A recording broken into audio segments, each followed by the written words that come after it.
My name is Shaylee Truax, and I'm from the Waverly FFA chapter, and I'm with Krista Denman from Branch Oak Farms. Share a little bit about the background of your operation. My husband and I started farming here in probably about 2000 when we moved back to the farm.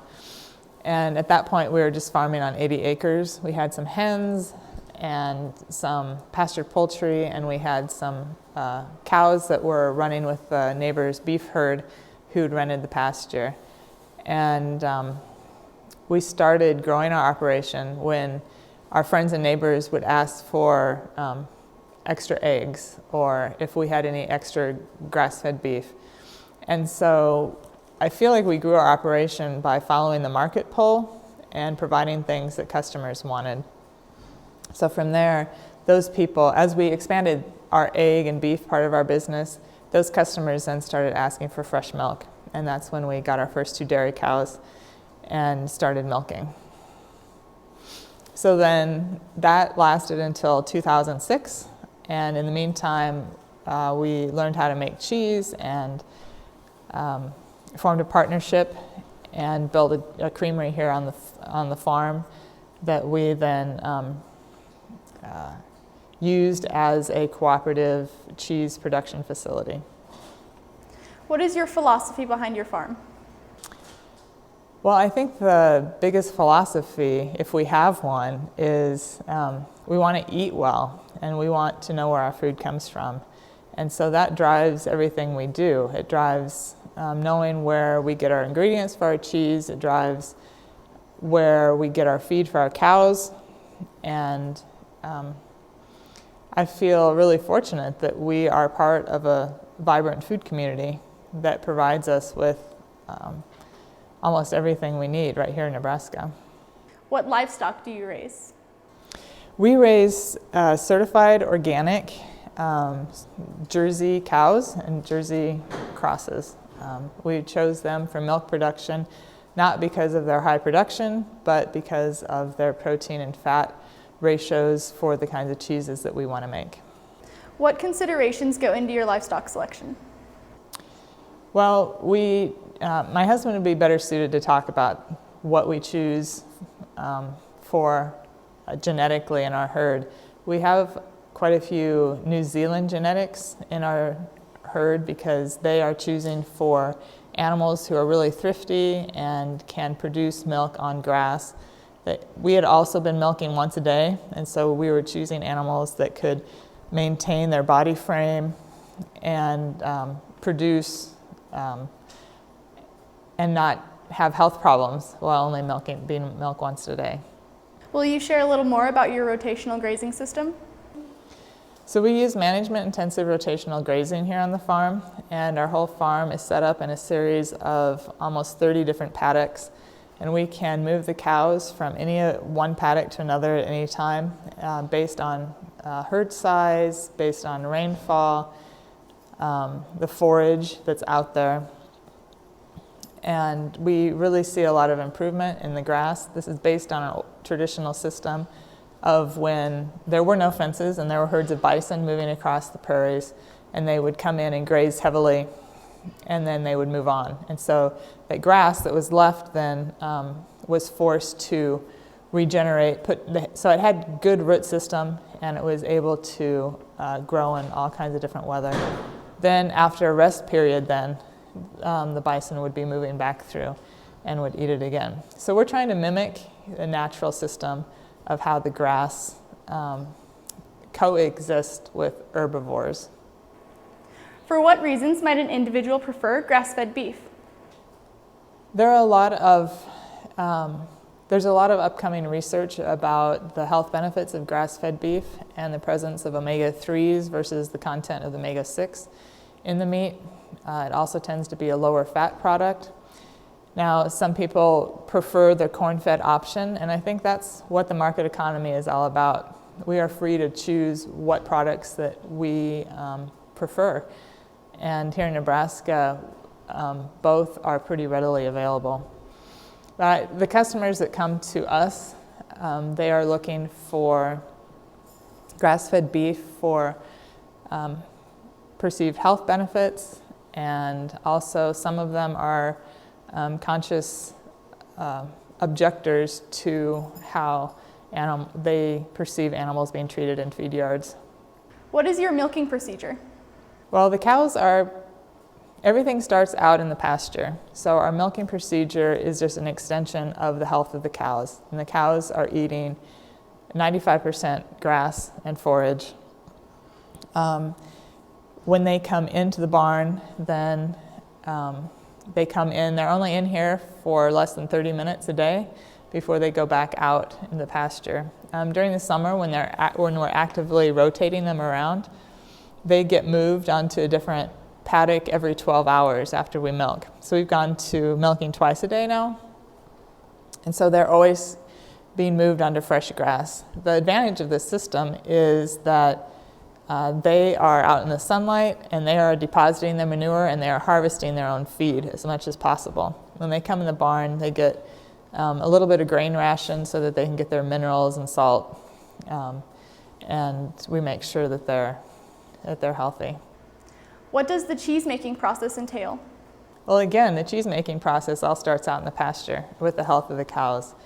And I think my husband runs the cow and pasture part of our operation, and I'm the cheese marketer. So he does an excellent job of providing me with the absolute best quality milk that he can provide. I think because we have a closed herd primarily, and because he's so conscientious of his sanitation procedures in the pit, I get excellent quality milk in the cheese vat. So we have really great somatic cell count and standard plate counts in the milk. And that translates then into a really great cheese product because we can control every aspect of production. What is required for a cheese making facility? Well, there are a number of different requirements for any dairy plant, and dairy is a really heavily regulated industry, and I think it would be really boring to get into all of those. Basically, stainless steel equipment, a clean water source, and a good sanitation procedure for handling the milk and the cheese product. So that would be a lot of regulation all wrapped up in a couple sentence summary. What sets your cheese making operation apart from others? I think our cheese making operation is different from others because we control every aspect of the production process. Most cheese producers buy in milk from a dairy and then only make cheese, or dairy producers only milk their cows, and we do both, so that makes us unique. We're also certified organic and grass-fed, so there's a lot of combinations, I think, that really set us apart in the marketplace, and people are really asking more and more for those kinds of products. They want to know where their food comes from, and they want something that's more unique, and it has a flavor of place that isn't always present in commodity products. What is Farmstead First, and what sparked its creation?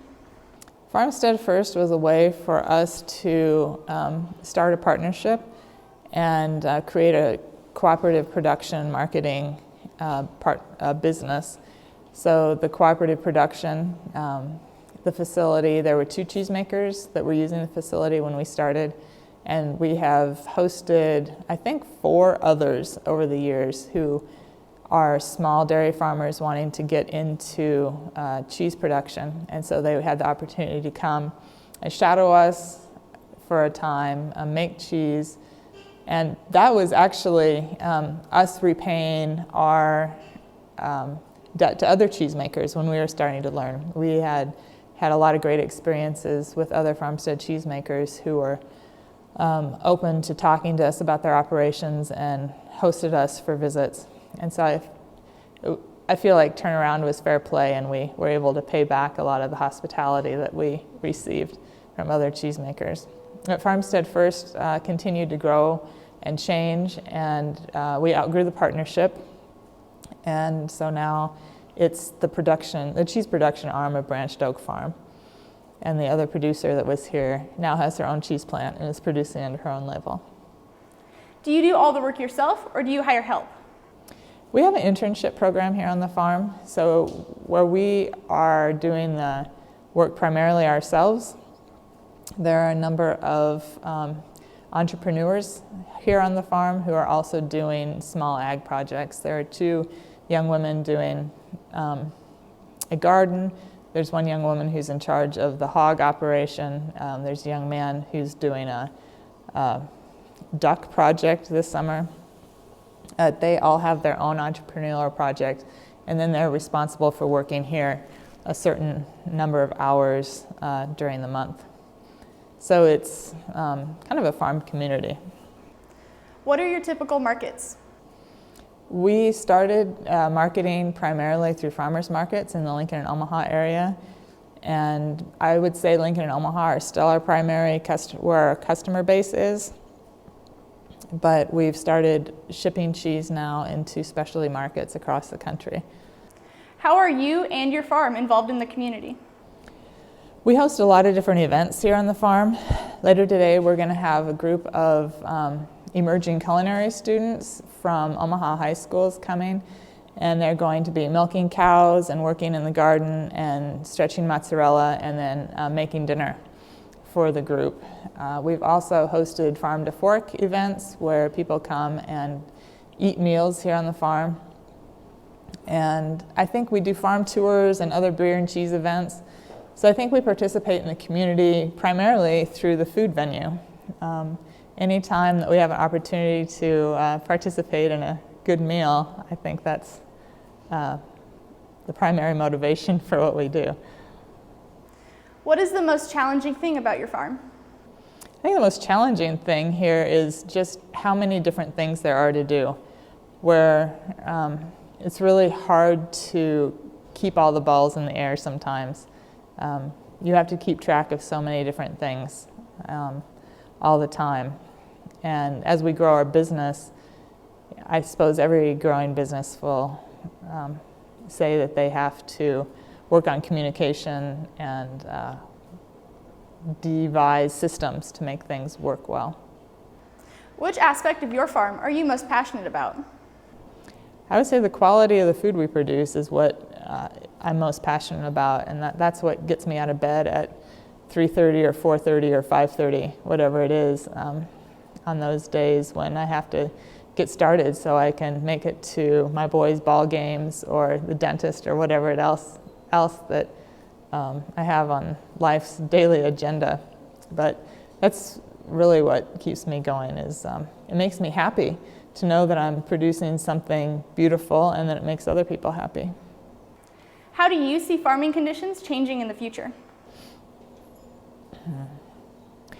Well, my crystal ball is in for repair, but I think we're going to see more of the same. I think we're going to see more consolidation, and I think we're going to see more efficiency in production methods, so the bigger guys are going to continue to get bigger.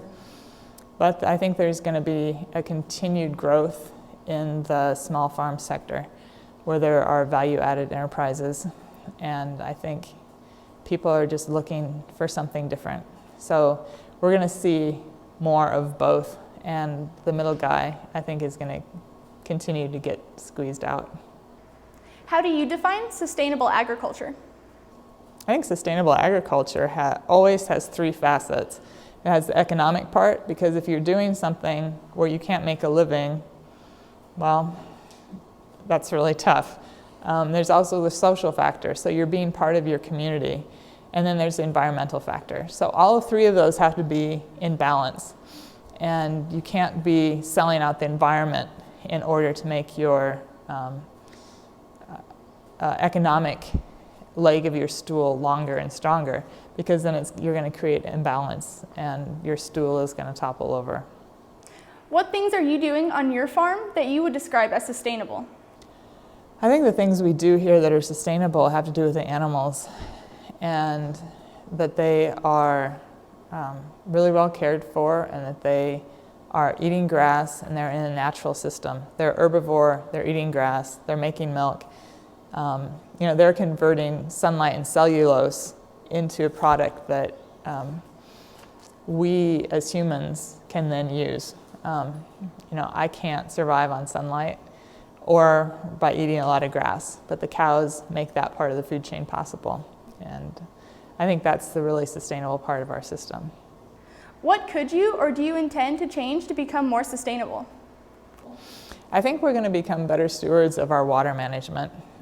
All food production is pretty water intensive, and so I think we're looking to create some systems where we're reusing some of our heating and cooling water for other applications before it ends up in the lagoon.